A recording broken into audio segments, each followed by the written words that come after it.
to For the Win, the greatest gaming podcast in the world. Let's get into what is going on this week in gaming. I'm David. We got Henry. We got John. And we are back. We missed last week. We took a little hiatus, but we're back. Lots happening. First topic. Twitch streamer Cenat.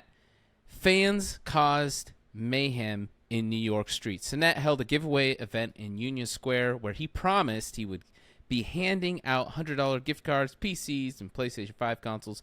Things quickly devolved into chaos as an estimated 2,000 plus fans began blocking roads, destroying cars, and causing mayhem in the streets. Did you guys see the video by any chance? I saw a clip of it. I didn't realize what, because the headline I saw just said a Twitch streamer.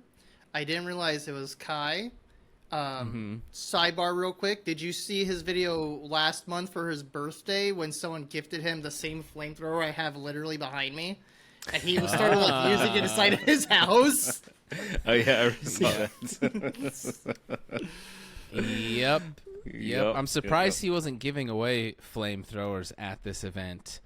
I saw the video and we can run it, but I think it's with great power comes great responsibility, Spider-Man, you know? So I don't think he had any ill intentions, but I think he fully just realized how famous he actually is. Well, he was doing it in New York, which is a very populous area. Yeah, hopefully he just kind of learned a little bit from this and like, okay, we can do this, but like, let's get a permit to have thousands of people gather. But it is pretty interesting because you always kind of wonder, like, who's watching and like where are they, and then just to be like, yeah, I'm going out there this afternoon. See you soon, and then just thousands of people show up. Like, that's crazy to me. That is crazy. Yeah, like that. The numbers alone just surprised the crap. I knew he was popular. I had no idea it would be that insane. Yeah, it was. I mean, there was people destroying cars. There was people. I saw a clip of a guy like with a fire extinguisher, and he was just like spraying it all over the streets. Just people like climbing on top of buildings. So he did. The police took him in. I don't know if it was technically arrested, but the police did take him in for his own safety. Then he finally got out, and they the update on the report is he got charged like for 3 different things, mainly for inciting a riot, which I am positive that was not his intent, and he wasn't meaning to do that. But like you said, hopefully there can be some things learned from this. Intent doesn't matter, you know. Yeah, that's true. In a situation like that, intent doesn't matter. It's like you incited a riot. So like you accidentally incited a riot. Yeah. What does it say? The road to hell? The road to hell is paved with good intentions. Yeah. Yeah. Like. Yep. It happens. I mean. Yeah.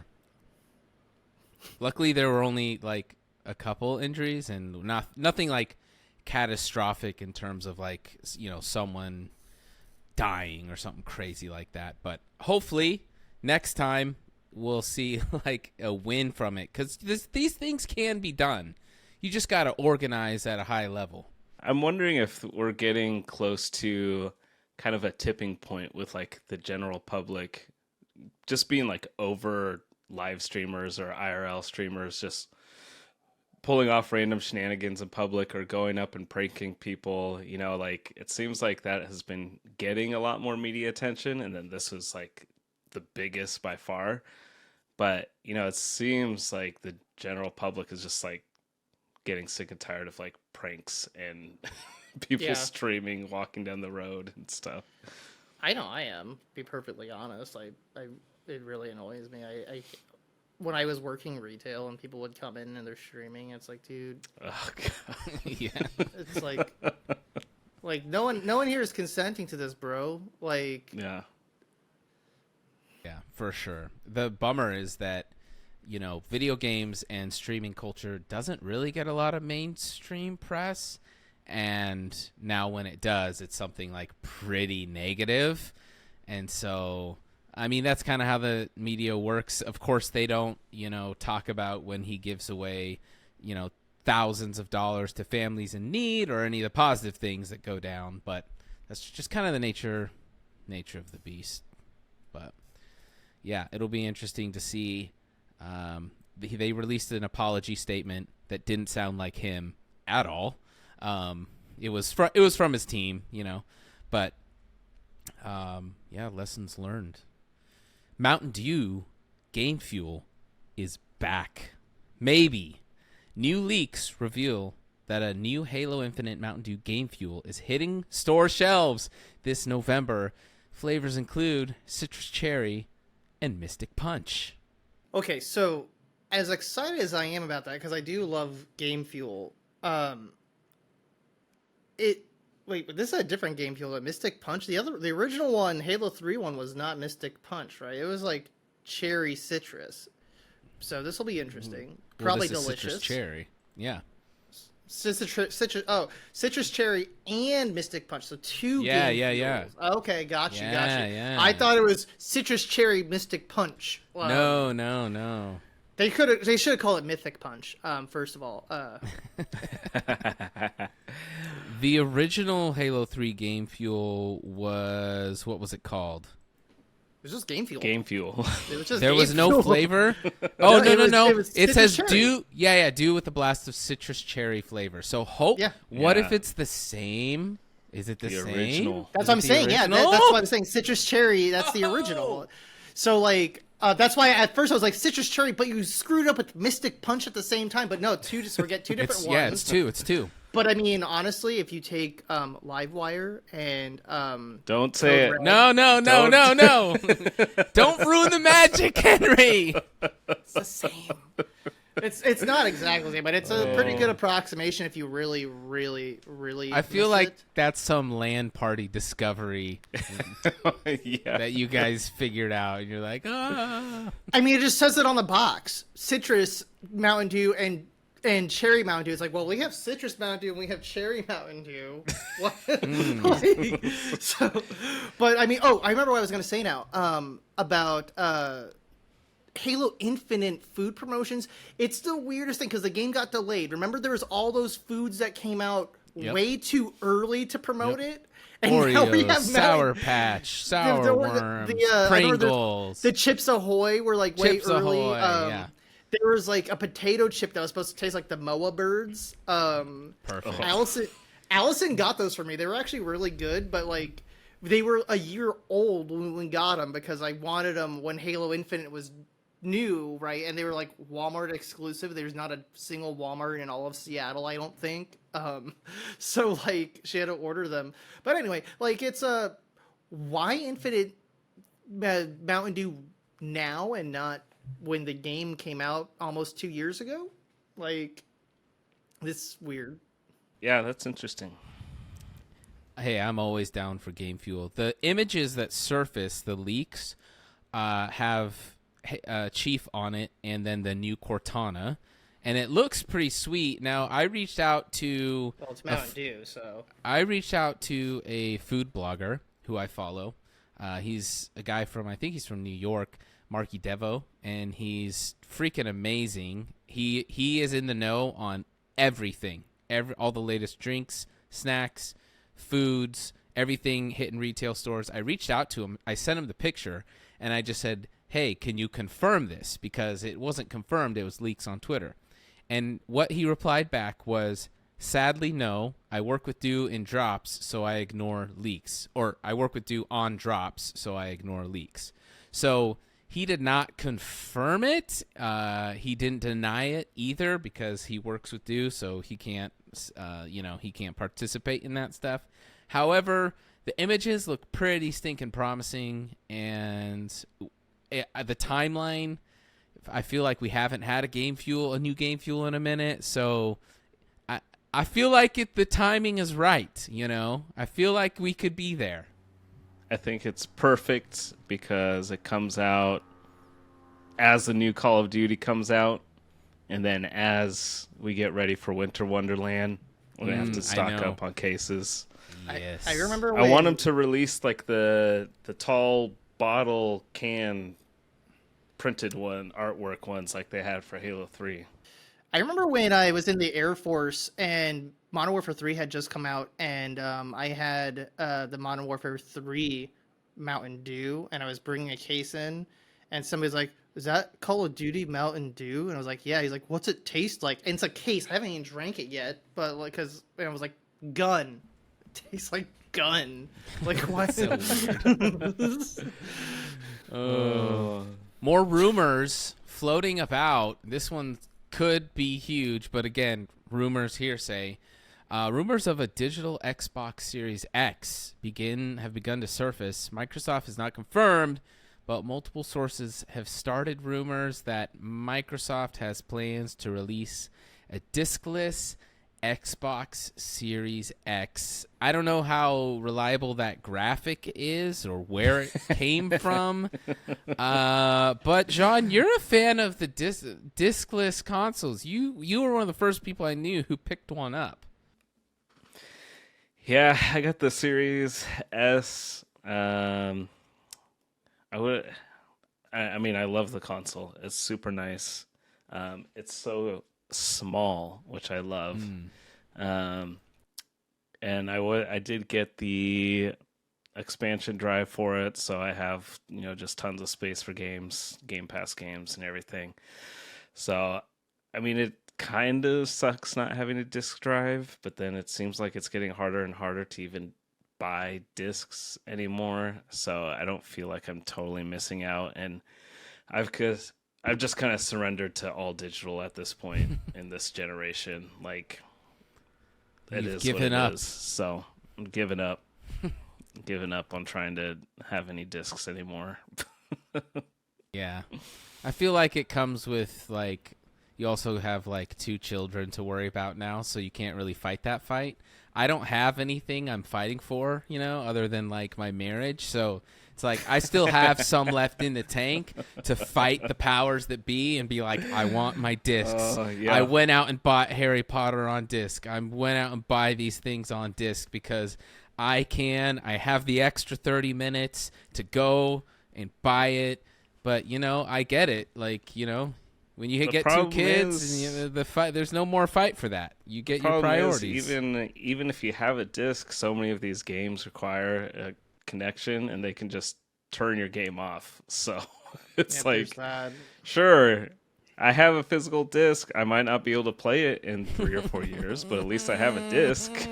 Man, it's just a coaster at that point. But I mean, like, I was literally about to buy a Series X, like, this week, honestly. So I could, because I have my Xbox One S and my Series S both connected, and I don't want to do that anymore. Like, I love my Series S, because of Game Pass, but I do have a bunch of stuff on disc that I just want to, like, play on my big TV, and so, like, I keep my Xbox One still connected. But if I could just minimize that down to one console.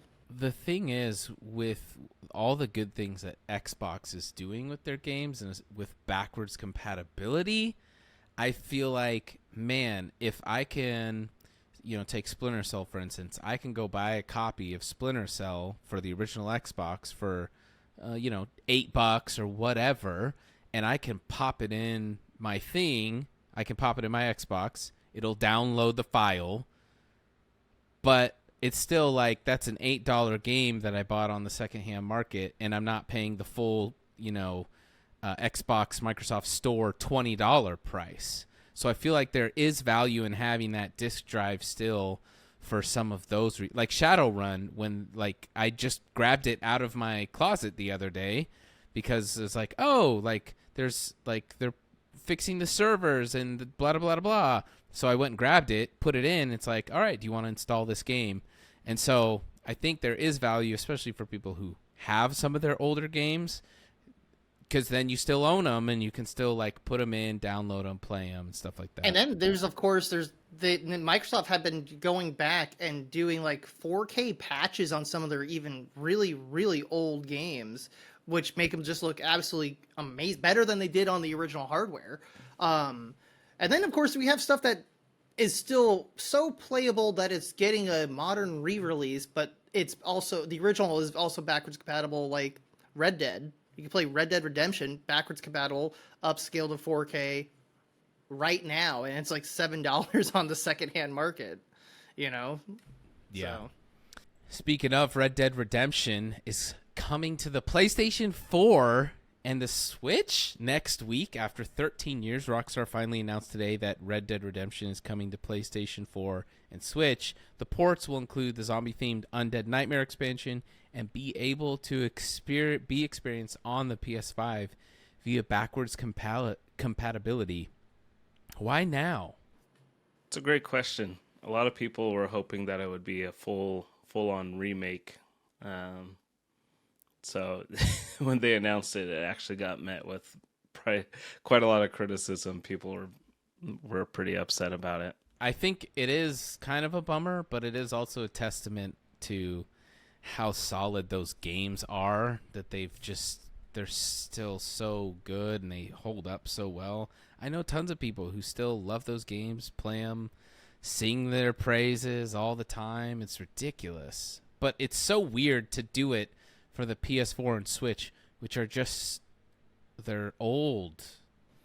Yeah. They're old, They're and dated. It's not going to have multiplayer. It makes you wonder how this happened. Like, did they finally, like, well, we finished, and it's like, oh, you guys are still working on that? Like, It kind of seems like just a cash grab. A lot of their recent re-releases, they released San Andreas and those games not too long ago, and they were met with a lot of criticism because they just were super glitchy and janky, and I think they've fixed them a bit, but I stopped paying attention to that. Like, I remember, like, the textures were just completely, like, garbled and wrong, and, like, some of the jokes that if you played the game on a CRT, you could read the text, but, like, the resolution was just so low res that, like, when you just blew it up on a monitor in Photoshop and tried to clean it up, I guess the current graphic artists were like, I don't know what this is supposed to say, and then, like, they just guessed for some of the stuff in the GTA re-releases, and it was pretty not good. I don't know how else to put it, just besides not good. Maybe they're running out of money for GTA 6, and they're just trying to, get a little more funding. Yeah, who I'm sure knows? I'm sure they're out of money. Yeah. The mayor of Las Vegas declares August 6th National Evo Day. The founders of the world's biggest fighting video game tournament, Evo, the Cannon brothers, were awarded with the key to the city of Las Vegas. Evo Day is now an official holiday as recognized by the governor of Nevada. That's a massive W for the gaming community and the fighting community. Is, yeah. Yep. It's pretty cool. I remember when the fighting game community was like, the redhead stepchild of like video games. Like in the late 90s, early 2000s, no one was like playing fighting games aside of the extremely hardcore into it. So, big win for that. I was excited to hear of the huge numbers that attended. And what did they do this year? How many people? Oh my gosh, I don't know off the hand. It was, I think it was the largest one ever. And Street Fighter had, I think it was over 6,000 entries. That's amazing. Just running a tournament of that size. I remember doing a bracket, Halo 2 bracket for like 16 people back in the day, and that felt like a nightmare, let alone, 6,000. Now they got a key to the city, which is pretty awesome. Massive W for the mayor. Yeah, there was over 9,000 people that entered. Street Fighter 6 had over 7,000 entrants. So I mean, it was huge this year, and even though I'm always kind of a little bitter towards Evo since Smash isn't there anymore, I'm glad to see the numbers, these huge numbers, because like it seems like we're on like the other end of like COVID, and like big tournaments can come back and are alive and well. And like there was a stretch where I thought like COVID would be like killing these tournaments, and they did for a while, but like I'm just really happy that they're like came back, you know. There's actually like quite a few interesting things that happened throughout the tournament. I read one thing where the PS5s were getting very hot and like melting the stuff around them. And then there was one player, a Street Fighter 6 player, who is blind, and because of certain like accessibility options in Street Fighter 6, like you can turn on sound effects that go off like that trigger, or they trigger like based off movement of characters, so they can hear like how they're moving. That's crazy. He was able to like place. He didn't place high or anything, but like he won a match in Street Fighter 6, and he's blind, and it was like crazy, and the crowd went nuts. You got eliminated by a blind guy. Speaking of the crowd going nuts, ready to feel old John? The famous Evo moment. Yep. The famous Daigo parry. Yep. 19 years ago now. I remember when it happened. And I never thought about how long ago it was until someone was like, this was 19 years ago. And it's like, yeah, almost 20. And I remember being a teenager, really into Third Strike and MVC2, and I was bringing my Dreamcast to school to play during lunch. And God, feel old? Yeah. Existential crisis. No, I mean that moment literally like got so many people into fighting games. Yeah. You know, they saw that and were just like, what is this? I gotta try this out. Like that's how it was for my friends at Cedar Crest at the time. You know, we were all playing whatever, and then that happened, and it was just like, dude, what is this? I know it's Street Fighter, but like, Yeah, that is epic. the hype is real. That's a great clip. What's the clip called? It's like Evo moment. I think they say Evo moment 39. Something like that. Look it up, listeners. Look it up. It's amazing. 37. Also, Evo moment 37. Yeah. read the caption, which will explain the just craziness of the moment and exactly what's happening. It's, 2004. It's Yeah, great. man. What is it? What's that frame? Is it like a 1 frame, 2 frame It's window he had? To hit each one of those, you have to be like nearly each parry. frame Boom, boom, perfect. boom, Yeah, boom, boom. Boop, boop, boop, boop, boop, Oh. and have it timed, and then the counter with the super cancel to finish. Just Chills. But I thought also to even counter Chun-Li's, is it a super? To Yeah, even it's a counter super. Chun-Li's super, it has to be a read. You have to be already like parrying it before it goes. Because if you try to parry after it goes off, it's too late. Like you right, can't yeah, parry. exactly, yeah. Chills. So it was a read on top of everything. That's Because so he's going crazy. from block to parry, so there's that delay between that. If I recall correctly, it's been a while since, but so like yeah, he had to know he was about to do the super, so he had to go from block to parry. That way, it was on the exact proper frame, and then each of those parries afterwards, and then they're like. It's a mix-up, too, that they're some high, some low. So Yeah, he's going up and down. We'll link So, the clip in the description. I'll probably watch it by 20 the end years of the later, night. almost, we're still just going, oh, so Yeah.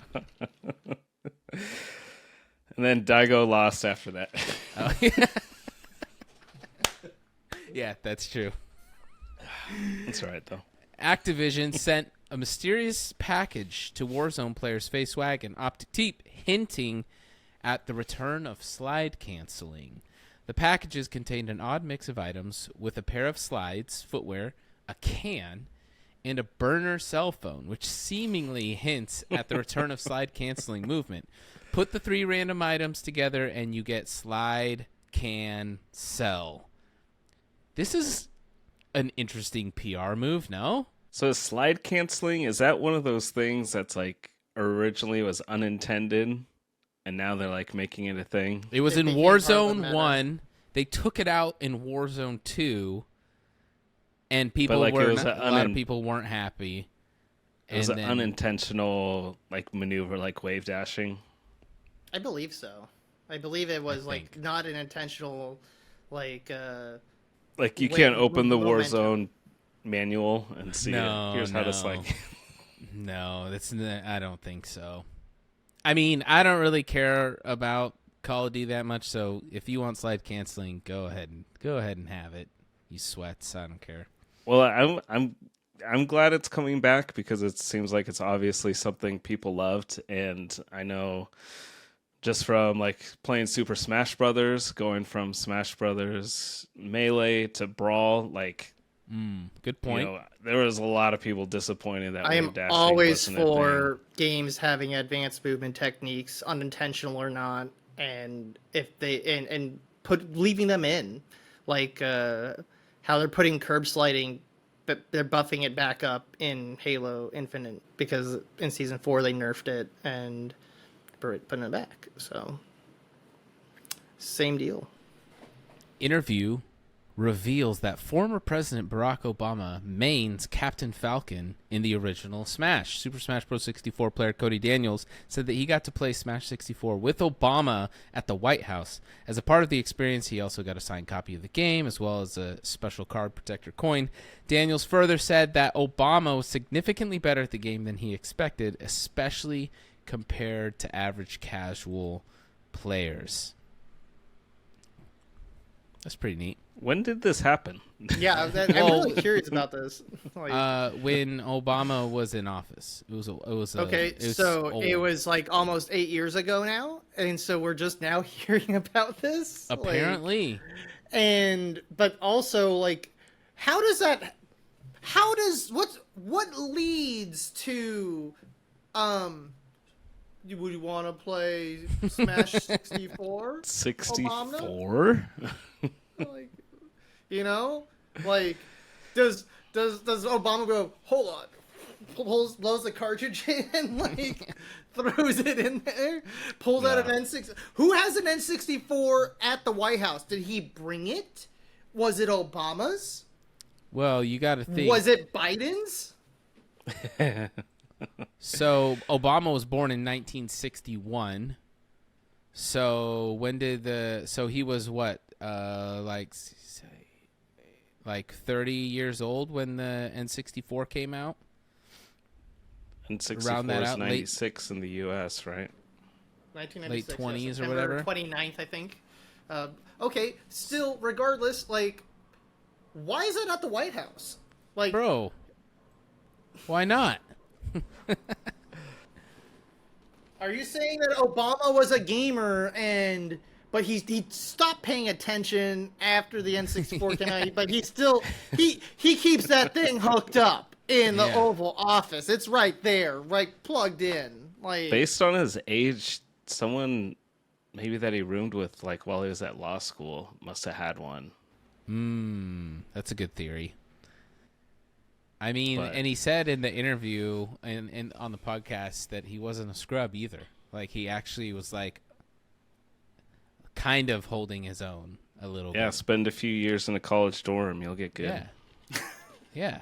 All I gotta say is I would much rather hear Obama make a tier list of Smash Bros. Characters rather than his stupid summer playlist of this crappy music. Yeah. Also, Captain Falcon, that's a tough choice. But, hey. He's like mid-tier, right? Yeah. Maybe low, actually. It's 64. Yeah. He's fast. I think he's the fastest character, maybe. He's fast. I mean, would Fox be? I would think Fox is still faster in 64. I think run speed specifically. He's faster. It explains how he's able to falcon punch all those terrorists. That's for sure.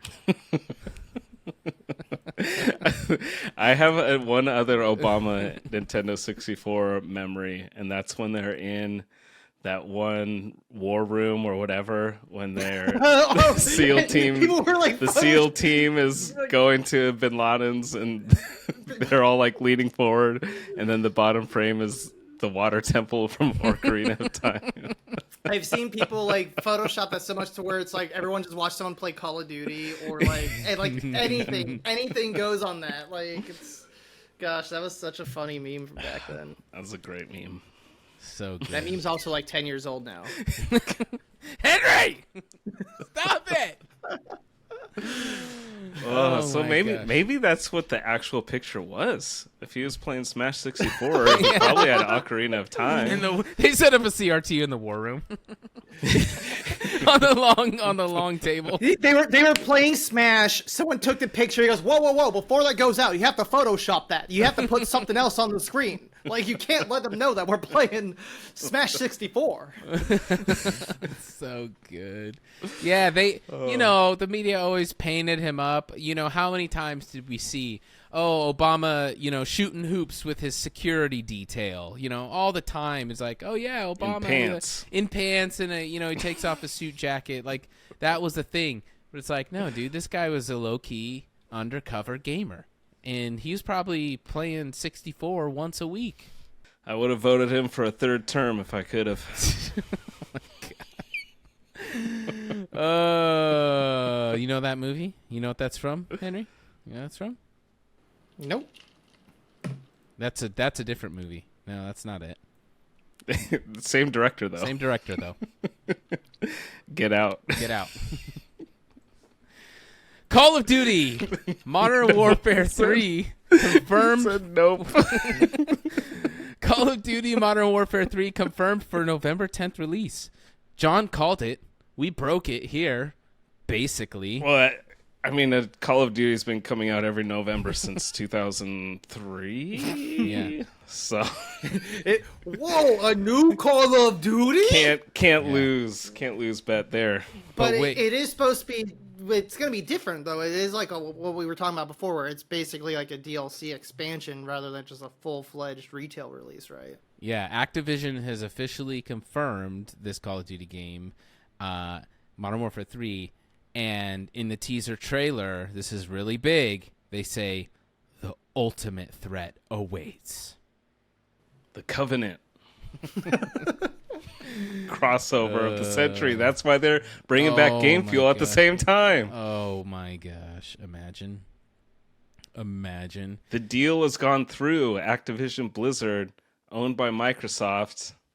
It's all happening. John just needs, like, behind him a bunch of, like, red yarn connecting, like, random stuff. He's the meme. He's like, listen. I'm telling you guys. Oh my gosh. This is Sonic is in Smash Melee. You just have to lose the game on so many. Just read the tea leaves. It's all there. Oh man, this is the most wholesome story I think to come out in months. Post Malone has bought Magic's One Ring card for $2.64 million. Magic player Brooke Trafton found the One Ring card in June. The card is the only one in existence and was highly sought after. He said, when I found the One Ring, the first person who came to mind was Post Malone. I've played MTG since I was a kid, and obviously it would be amazing to keep this card. But for a guy like me, being able to sell it is life-changing. I just really hoped it would go to someone who would appreciate it as much as I do. This is such a feel-good story. Man. We talked about it the other day. I called it like a Willy Wonka golden ticket. It's a Willy Wonka of our time, for sure. Yeah. Maybe the Magic box wasn't quite as accessible as, like a $1 chocolate bar. But he's just a normal player. $2.5 million as compared to a trip to the freaking chocolate factory. I mean, yeah. The pay in to pay out ratio, I think, is fair here in comparison. John, I don't know if you saw the video, but I looked into this a lot, and it was really cool because he's just a normal Magic player. He's been playing forever, so he's not some, Team Rocket investor buying up all the cards and trying to sell them, trying to flip it, dip it, put it on a chip it. But it's really cool because the video, Posty, and Posty's huge on Magic too. When he gives him the offer, Posty tests him. He says, "What's your commander?" And for those who don't play Magic, that's like your deck theme, right? That's your your style of play, if you will. And in one format Magic. And the guy goes, "Oh yeah, hold on." He pulls out his deck and he shows it to Posty. Posty grabs it, opens it up, looks through it. "Oh, cool, man. Yeah, cool. They're total Magic nerds. Total Magic nerds. He's like, "All right, I'll take it." And he buys the card from him, and it's a feel good story, man. I was like, I like this. Yeah, on the one hand, it's like, okay, so like some rich guy has it now, but on the other hand, like, I'm glad it's Post Malone. I was watching like streamers opening boxes, and I'm just, none of their content is Magic related. So I remember watching that stuff, and I'm just like, man, if they pull it, it's not going to anyone that cares, And so the guy that got it, Brooke, he uploaded a video, or it got shared somewhere, of when he pulled the card before he sent it in to review. And it was just in a plastic sleeve, and his hand is just like shaking. It's just like a 10-second clip of him kind of like holding it and turning it over, and he's just shaking. But yeah, I mean, it's cool. Posty got it. I mean, he's obviously a huge fan. And I don't know if they'll ever do something like that again. It was like kind of cool, but I'm just really glad it was a regular guy that opened it. That's all that I cared about. Yeah. Apparently he just went to his local card shop and was like, "Oh, they have a couple boxes," and I think he bought maybe one or two, opened it off camera, and that was it. Because I'm just like so cynical towards this kind of stuff. Like, I fully expected it to be like planted somewhere, not actually even in just a regular box, Yeah. But to have it actually, that was cool. Cool story. The 3-year project to build the new Earth in Minecraft is finally complete. Taking 3 years to complete, a collection of talented and very, very dedicated Minecraft players have finished constructing the entirety of New Earth in Minecraft. The project, led by YouTuber RT Games, has seen a bunch of builders developing a 1 to 4,000 scale of Earth, fit with cities, landmarks, iconic geographical markers, and more. What possesses people to do things like this? This is insane and really cool. I want to say something, but it's There's not some stuff I want appropriate at to all. say. Wait, say it. Well, we call it over here is autism. Yeah. Everybody's got it. I wasn't about to say that. I was just like, that's literally what I was about to say. I was like, what leads to this? Autism. Theo Vaughn shout out there. You guys have, we call it autism. I don't know what you guys call it, bro. We call it autism. Everybody's got it over here. That's almost an autism. Like full stop. Like that. Like that's real cool. Like, I love stuff like that so much. I really, really do. Like, literally have dozens of intricate model kits that I have built, like, all just right over there. And yeah, John, it's autism. That's what makes me do it. Why have I built 4 flamethrowers in the course of a month? Because autism. I can't help it. Man. And you always make fun of Ray. Because we're both autistic, so I can do that. I can make fun of him for it. Man. Yeah. Shout out to those guys. The dedication. I I can barely like, Make a forge map. yeah, make a forge map, let alone stick it out. I do want to go visit some places though. I want to know? visit Area 51 on it. Ooh, yeah. See what they put. There's got to be an That- Easter egg there, right? Soon as I saw that, they're like, I fit with cities and landmarks and iconic. I was like, Area 51. What did they put for Area 51? I want to know. Yeah. I want to know. Yeah, I want to go to my house. Yeah. That's one of the first things I did when I played what's that simulator? Flight simulator. Flight simulator. Yeah. I went to my house. I went to my work. I went to my old work, and then I crashed my plane into my Your work. work. I did. Crashed my plane into my ex's house. Crashed my plane in my office, and That's great. Baldur's Gate 3 already has one of Steam's highest concurrent player counts ever. Baldur's Gate 3 has amassed a staggering 712,281 concurrent players as of today, becoming Steam's 9th biggest game ever in terms of concurrent player counts. I am like jonesing to play this game, and I'm very like stoked on it because I'm waiting for the Xbox version, but this is like a huge game, like content wise and like length and replayability. And it was created by a pretty small studio, Larian. And this needs to be like the template for like AAA games, like going forward. I mean, it's like a 75 to like 100-hour game.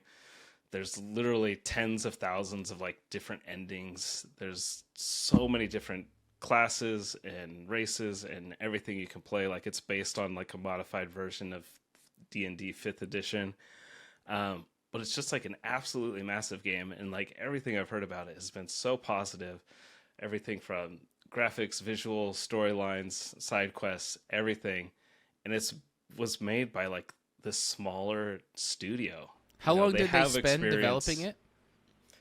Well, early access was, I think, like Didn't they spend like a February. decade working on this game? They've been working on it for a number of years for sure. But like they're doing and producing what like a AAA game would like dream of. That's amazing. yeah, like, have you guys did you hear about the recent hot patch? No. So the game just came out, and they put out a hot patch the other day that fixed over 300 bugs and glitches. But the best part is probably one of the best patch notes I have ever read. Here's the quote exactly. Penises C and D no longer clip through Githyanki clothing. Yes. I'm so glad they fixed that. My Githyanki clothing cannot contain penis C or D in the original. So it was version. clipping out of the pants? Yo, that's crazy. Yeah, I think Cyberpunk had an issue with that. Cyberpunk did have an issue like that too. Yeah. so yeah, that's great.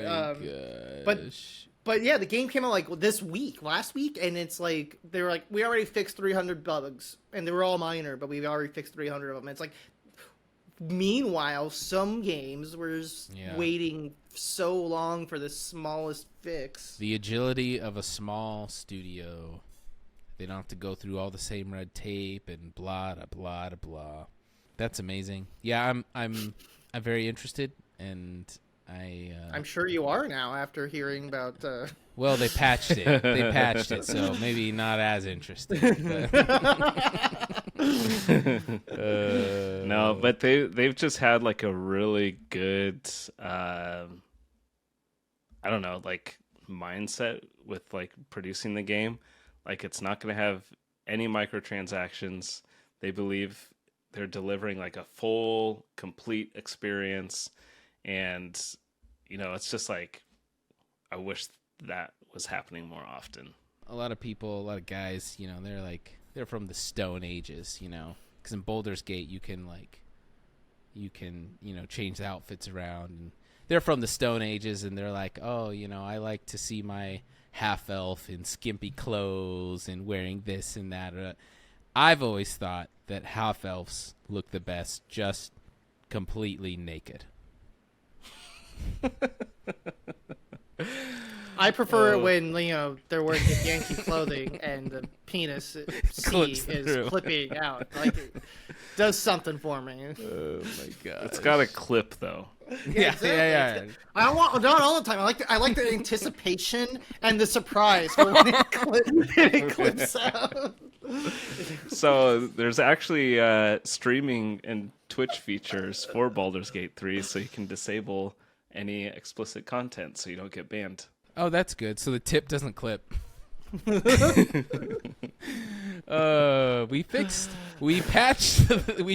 Astarion so the tip doesn't clip. It is rated M for partial nudity. Yeah. So that must mean the clipping. Yeah, that's what they're referring to, the clipping. They knew that was gonna happen. They were like, we need to get this patched, but we've already gone gold. Give it the M rating for nudity, partial nudity. We'll get it fixed after the first week. I swear. Oh man. Oh my day one update, my butt. Okay. Oh, The Last of Us knockoff removed from Nintendo eShop as Sony stakes copyright claim. I should have got it when I had the chance. This is why I'm for physical games. True. If it wasn't for digital, I could go waltz down to Target and pick up a copy of the first of them, or whatever they called this knockoff of The Last of Us. If you already downloaded it, you can't buy it. But it's apparently absolutely horrendous and just a terrible game in general. So did you see the helicopter in the trailer? Like the horrible scaling of there's like a helicopter and these like cargo containers. It's like we watched the trailer. That's right, we did. On thing. I play it back. Play it back. Yeah. So if you missed out, you lost your chance because it's GG. This is why you can pirate it, and then there's no shame in pirating it because Sony and Nintendo both don't want you to have it, so you should just take it anyway. I do think, we talked about it on the podcast, like the moment basically it got released. However, a couple really big YouTubers picked it up and started talking about it. And I think that's actually the reason why it got taken down, not because that always happens with the no, David. Our podcast is that crucial to the gaming Sony's industry. listening. They're always listening. Did you hear me complain about the camera earlier? Yeah. With QuakeCon happening this week, many fans are expecting a Quake 2 remastered announcement. A remaster of the iconic shooter sequel Quake 2 will reportedly get an official announcement at this week's QuakeCon 2023. Earlier in the year, Quake 2's remaster accidentally poked its head out in a ratings board leak. And according to a report, documents refer to the game with the subtitles of remastered and enhanced. Quake 2 fans, I've got to be happy about that one. Quake 2 has a great soundtrack. And last year, Quake did get re-released. I want to say it was last year. I think so. They got re-released by Night Dive Studio, which does amazing jobs on old school FPS remasters. And so if Night Dive is going to do a remake of Quake 2, I am all in. They've knocked it out of the park each time they've done a remake and remaster, and Quake 2 campaign still holds up to this day. It's on my gaming desktop on my Steam library, so 100%. I'd do it. I'd buy it again. It's like the grandfather of arena shooters, no? Yeah, it really is. Last but not least, Call of Duty is adding dogs back into the game. A decade after Call of Duty Ghosts first introduced Riley the dog as a squad member, Activision is bringing back canines to its first-person shooter franchise. In battle, tactical pets will stay strapped to your person like a gun holster to your hip. You can also direct your animal friend to carry out a devastating finishing move. I remember in Black Ops 1, which came out before Ghosts, you could get dogs as a kill streak. Do you remember that, John? Yeah, I was trying to remember. I think the first time it was in World at War. Or was it? I didn't play. That's the one I didn't play a whole lot of because I played Modern Warfare 2. And they were obnoxious. Yeah. I remember Raymond used to like make Michael Vick jokes. Oh man. Like back then, because that was relevant at the time, and like we found out you can't make like if one person has dogs out on the field, you can't call out dogs also. Like against him. He's like, you can't make the dogs fight. I was like, Raymond, you can't be Michael Vick playing Call of Duty right now. You can't fight dogs with dogs. All right, you just gotta like not get bit. Yeah, I don't remember how annoying it was of a kill streak. But you know, the kill streaks were in World at War, Black Ops, and then Call of Duty Vanguard, which I don't think anyone played that. But now, could you kill the dogs in that first one, Henry? You had to shoot them, in right? Black Ops. Yeah. yeah, you could shoot the dogs. Because for in this sure. new one, they have reiterated you cannot harm the dogs in any way. And if that's not a sign of the times, I mean, gamers, Yeah. because these companies have got so soft. If a dog comes to attack you, this attack dog, you shoot the dog. They were, yeah, because they sounded ferocious in Black Ops. You hear roar, roar, roar, roar, and you're getting so, especially with you. Imagine it's 2010. It's 11 p.m. Your parents are sleeping. You got your Astro A40s on with your mix amp. You hear that roar, roar, roar, roar, roar, but you already hate dogs, and you're just like, oh man, and you're looking around, And you have to look at the ground. You don't look up. Yeah, You're looking. yeah. You have to look at the ground now. You're looking down at the ground, and I remember because they charge up, and you can take them really out. fast and they just Yeah. yeah. So this seems like it's not a kill streak, and it's just like an pet. accessory. Well, they call it a and tactical something pet. But you'll devastating finishing moves. So that tells me it's like something they can monetize, and you'll be able to buy all kinds of Yeah. dogs and finishing moves. And I want a Yorkie.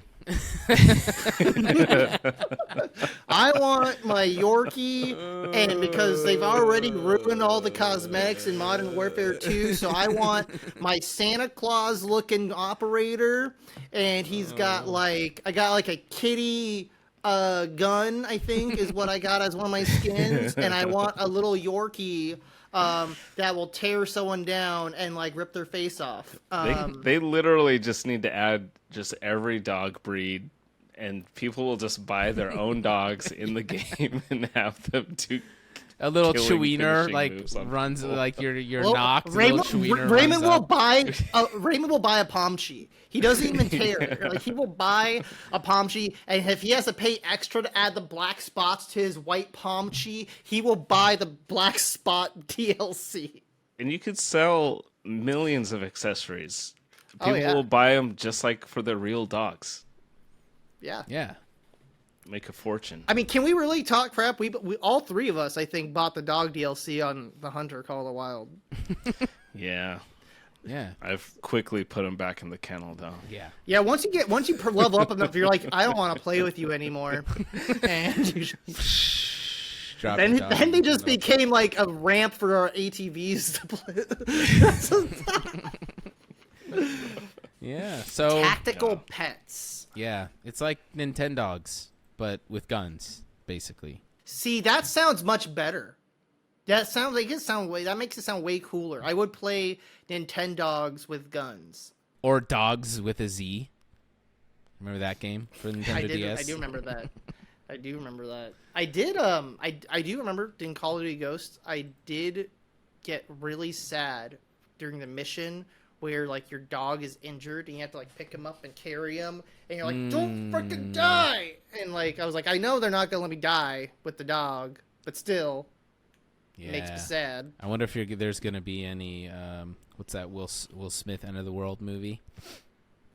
I almost What's that? I almost said The Last of Us. I Am Legend. I am. Legend. I wonder if there's going to be any I Am Legend moments with your dog where you're just getting run down and search and destroy. You just gotta like kill your own dog before they get to you. What if when you die and it shows your kill cam, your dog is confused and they just lay down next to you because they apparently don't show the dog dying, so your dog. Yo, that's crazy. I'll wait for you. Oh my god! I'll wait the 5 seconds for you to respawn. Have your own Futurama moment. Oh my man. gosh. Good updates. Lots happening in gaming. Every week I'm like, are we going to have enough to fill a run sheet? And then there's just like tons happening. A lot of cool stuff. And yeah, anything else for the good of the pod? Microsoft was cleared to buy Activision Blizzard by New Zealand. Cool. The Kiwis approved. Diablo finally installed their update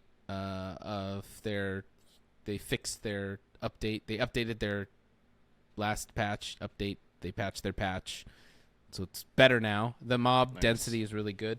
Halo Infinite has a new update coming out that looks pretty good, and they've clearly listened to a lot of the feedback they've been getting fairly recently, and I think that this is how the game should have launched. It's finally reaching the stride where like if this game had shipped like that, it'd be just... Yeah, I reinstalled Infinite. Haven't quite jumped in and played anything yet.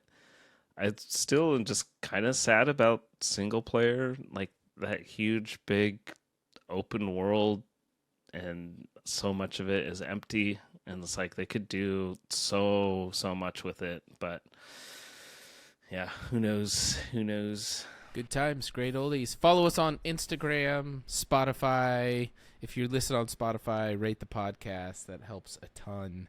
And yeah, we'll see you guys next week. GG's. GG's.